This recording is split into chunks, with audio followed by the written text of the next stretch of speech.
Hello all, my name is Star. Thank you for joining us today for the beginning of Fixing Fractured Worlds We Briefly Broke by The Little Star, TM on AO3. Please be warned, this fic is rated mature on AO3 and also has the tag of graphic depictions of violence. Some of the other tags also include descriptions of injury, illness, blood and gore, and also panic attacks, so be warned. Chapter 1. Following Your Almost Demise.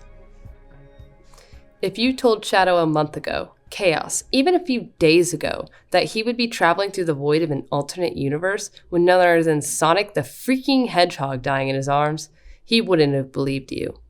And yet, contrasting the logic of any and all versions of his past self, Shadow is doing exactly that. The anti-hero supports his rival with an arm around the waist, skating across floating crystals as they make a mad dash towards the closing portal to home. Shadow realizes their window is short. The disappearance of the Paradox Prism and reappearance of Green Hill has left this current universe unstable. However, despite the universal concern, Shadow finds himself much more concerned about the baiting hero who is only upright thanks to his support. Speaking of limited time, he can't quite place whether the hero's demise or the demise of the Shadow Space as a whole is more imminent. Either way, it is quite concerning. The pair lands on a bigger crystal milliseconds before Sonic lets out an exhausted yelp, the blue speedster falling to a knee as his existence glitches. As pain ripples through Sonic's features, his eyes fall closed, and a chill flushes through Shadow's nerves as he watches the hero grow exponentially weaker. Shadow glances at the view of Green Hill, stricken by the distance left between. They have to keep moving. Shadow moves instantaneously as he hooks his right arm underneath Sonic's knees, hoisting the hero to carry him bridal style. The Cobalt speedster's head falls limply against his chest, and Shadow can't help but spare another worried glance before he takes off running once more. After a few strides worth of skating, Sonic looks up at him with a soft expression, a smile creeping onto his face. I never knew you were a hugger. His ghostly voice murmurs warily. The sentiment triggers Shadow's brain to short circuit for a beat, heart stuttering as annoyance digs at his chest. He's trying to save this idiot. Why is he making fun of him? Do you want me to save you or not? Shadow drawls, but the only response he gets is Sonic glitching in pain once more. Shadow can feel the fading hero's body against his own, but as he tries to curl his fingertips to get a better grip on the other, he realizes that the Mobian is very fuzzy around the edges. Then, as the anti-hero attempts to avoid digging too deep into the speedster's existence, he watches in horror as Sonic's eyes roll into the back of his head. Shit. Panic settles deeper into Shadow's chest. He can feel the way his hold is gripping onto practically nothing. This is bad. He has to go faster. Shadow launches them out into the air of the void, gauging the distance between them and Green Hill as he desperately scans for one more launching point. He just needs one more boost. One more. Sonic needs one more. The body in Shadow's arms is so light that if someone told him he was holding a feather, he'd believe them. His grip holds firm to the edges that arguably aren't really edges anymore, but rather general concepts of where his Cobalt friend should be. There, Shadow's mind ignites internally as a shattered crystal drifts into their pathway, acting as a lighthouse pointing to home. The anti-hero braces in determination as his throat tightens, gaze flicking up towards their beckoning destination up ahead. He isn't sure if the counterpart in his arms or the distance left between feels more empty. Sonic is running out of time. Shadow can't fail now. The anti-hero's air chutes make contact with the crystal as it whirs with charging power, a sound Shadow matches with his own roar as he puts as much force as he can into the boost. Something deep inside of him screams that he has to do this, not out of principle, but because he doesn't know what he would do if he didn't. The pair launch into the void, the air around them cracking as barriers of sound are broken, sending crystals around them scattering. But there's only one thing Shadow is concerned about at that moment. Hang on, Sonic! The gateway is rapidly approaching. Shadow scrounges for more energy to push for Sonic's survival. 3. More chaos energy is forced into his air shoes. The distance rapidly closes. 2. The entrance to Green Hill glows brightly at their approach. 1. His hands grip tighter at the concept of Sonic's existence. He isn't sure if he feels anything given response. Then, the world turns white. Shadow stumbles forward a step to catch himself on solid ground, body responding to a missed moment in time. He gasps as he barely reorients himself from his lost footing, his muscles forgetting he was stationary as his mind swears it was moving, racing through the Shadowverse. But as he stares down at the bright grass beneath his air shoes rather than purple crystal, he acknowledges there's a gap in his understanding. As the ringing from the transition dissipates to a memory, the hybrid inhales sharply to be met with fresh grass and moist air racking his senses. He observes his surroundings as he adjusts. Bright green grass, palm trees, the sound of flickies, all features reminiscent of his world. His throat grows tighter as he looks in front of him to see the base of the tall mountain, sunset peeking from around the sides just like the last time he saw it. Shadow turns to face the scenery behind him to confirm he truly is where he wants to be. He sees the familiar setting of the loop-de-loop in the distance. Green Hill. They made it. His arms relax at his sides. But wait. Where's Sonic?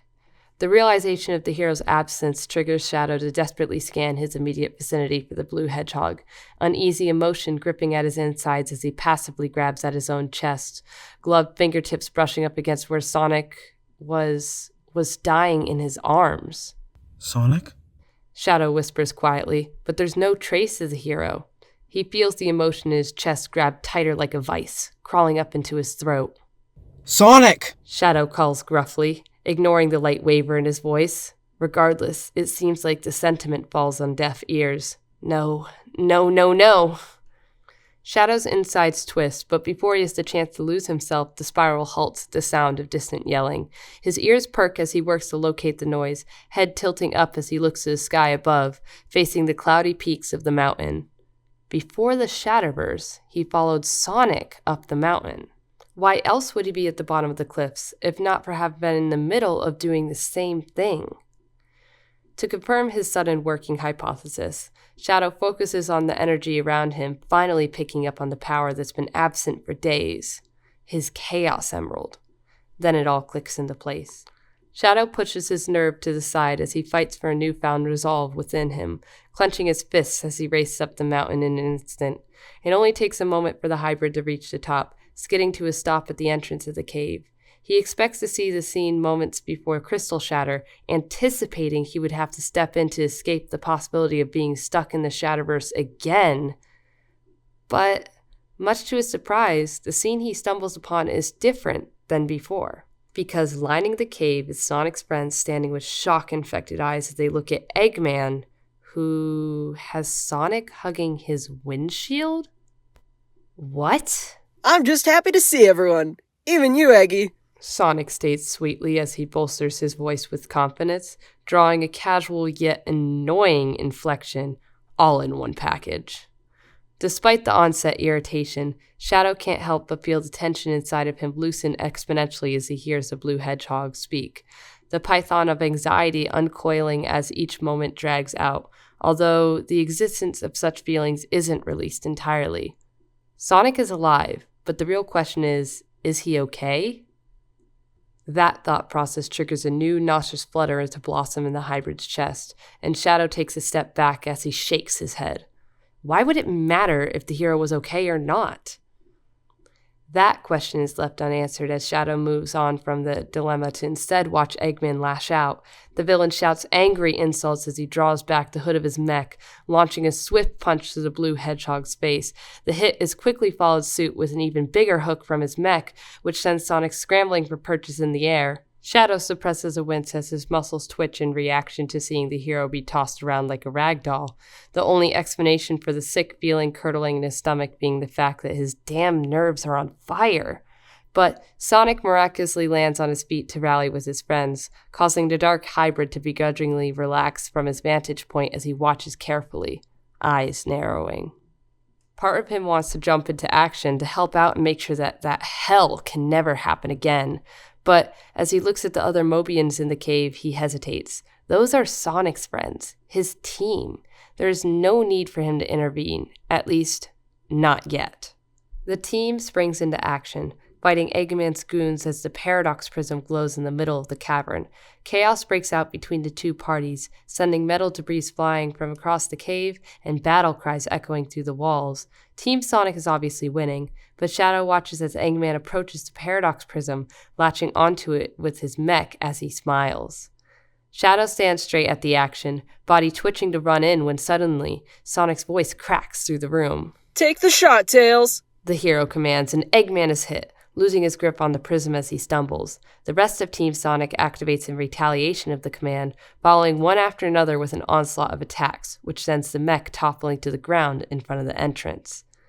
Team Sonic regroups in the space between the prism and Robotnik, and that's when Shadow notices a flicker of Sonic's expression as he watches the villain regroup.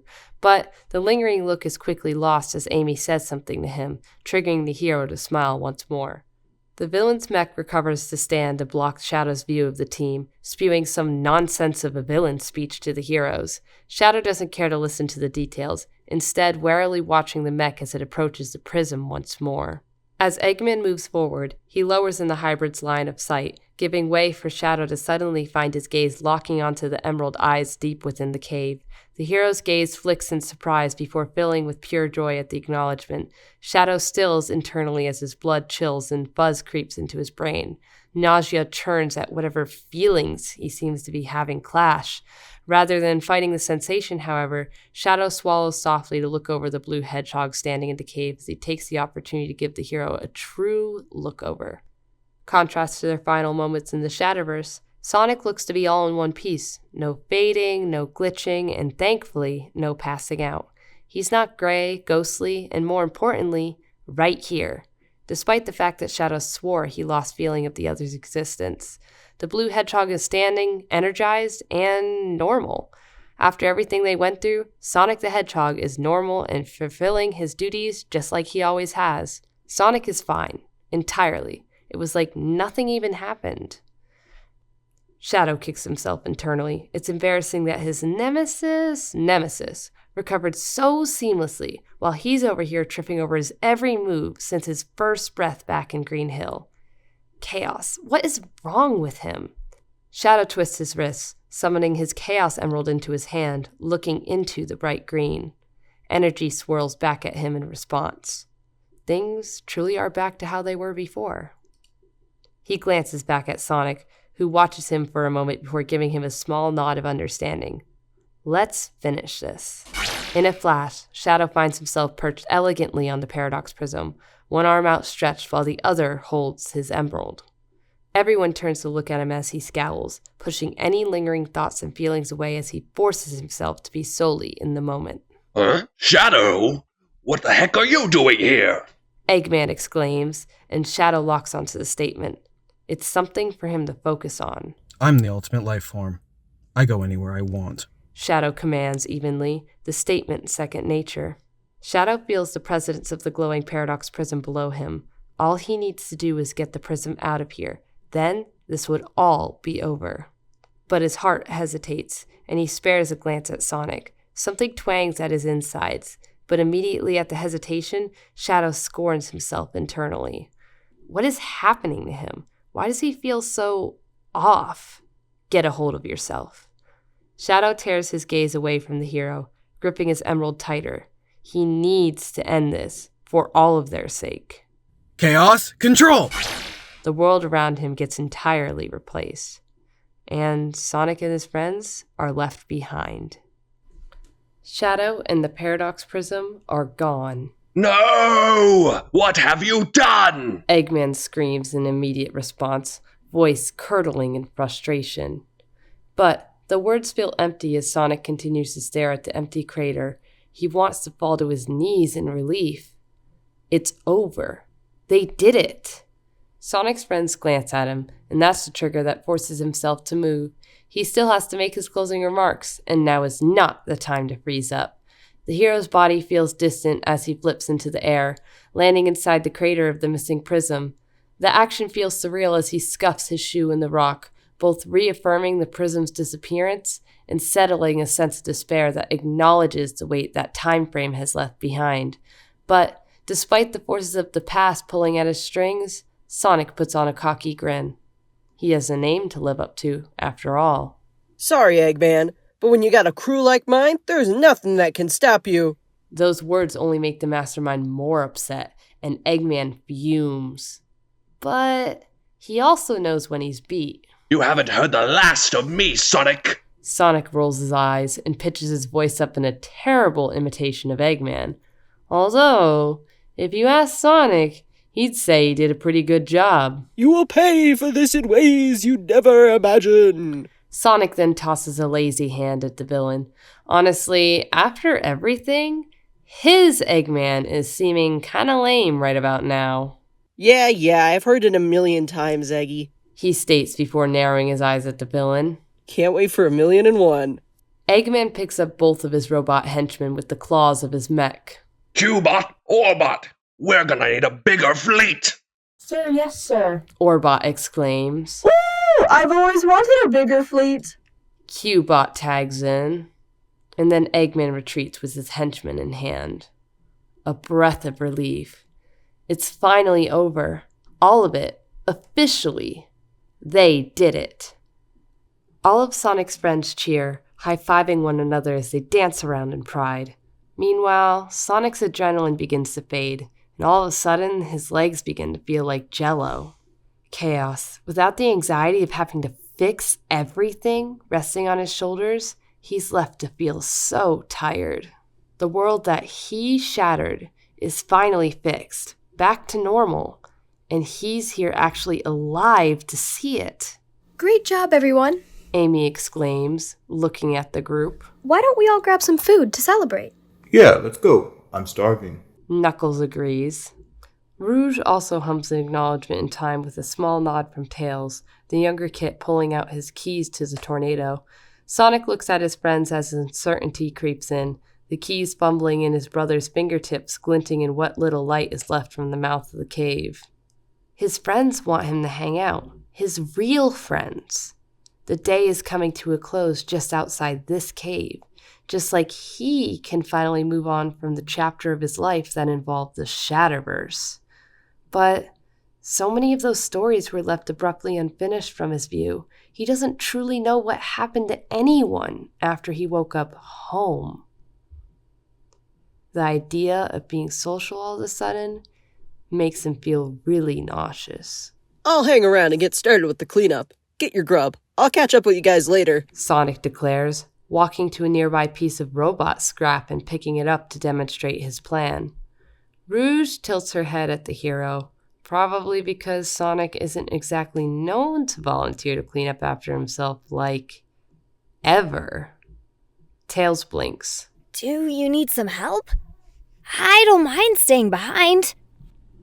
Nine gives his translucent body a tight hug. He returns it as they both stand on the edge of the world. No hurry. That gateway won't be there forever. He leaves Nine in the shattering universe as he chooses Green Hill, his home. Chaos. The idea of hanging out with Tails after everything he put Nine through makes him feel even worse. Ha! Don't worry about it. Sonic chuckles nervously, gut twisting with guilt as he can't seem to meet his adopted brother's eyes. It's probably my long overdue turn to pick up. Besides, you have to fly everyone else home in the tornado. I'll be done in a jiffy, promise. Tails frowns, mouth open a fraction to speak, but Knuckles gets a word in first. If the hedgehog says he's okay to clean, I think we should take that as a win and leave before he changes his mind. The red echidna explains, obviously looking to capitalize on the opportunity. He probably is overdue to help as well, technically. Rouge hums. Well, suit yourself. Sounds good. We'll see you later then. Amy shrugs as she solidifies the decision by moving to leave first. Knuckles quickly turns as well, and Rouge isn't far behind. Tails hesitates for a moment, but smiles. All right, Sonic. I'll see you at home. He states. Sonic swallows thickly and nods, frustration swelling as his emotions clash at the thought. Sure thing, buddy. See you at home. He manages to reassure, putting up a half smile. That seems to be enough as Tails turns to leave. Sonic watches them all go. The The distance between them slowly grows to match the distance he feels in his heart. These are his friends, the real ones, but for some reason, he can't help feel off when looking at them right now. He sits on the edge of the crevice from the prism's departure. It isn't just his friends either. His whole existence feels shaky. But he assumes that's from the aftermath of everything being just too much. He takes a look at his gloved hands. His body is searing as it feels like the Shadowverse is ripping him apart, erasing him from existence forcefully as if he's not meant to be there. Then, the lack of feeling as his body and thoughts fade, as he is pushed to a point where maybe he doesn't exist anymore. Sonic takes his right hand to hold his left, giving it a squeeze to take in the solid feedback of pressure. After a moment, he moves his gloved palm to grip his biceps, folding his arms across his chest as he closes in on himself a bit. It's finally over. But then, why doesn't it feel right? And that's all for Fixing Fractured Worlds We Briefly Broke, Chapter 1.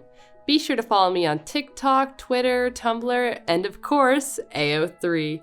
Thank you so much for tuning in, and feel free to comment down below or subscribe. And of course, be sure to check out my lovely voice actors in the description who have been working so hard to make this a reality. See you in the next one. Bye.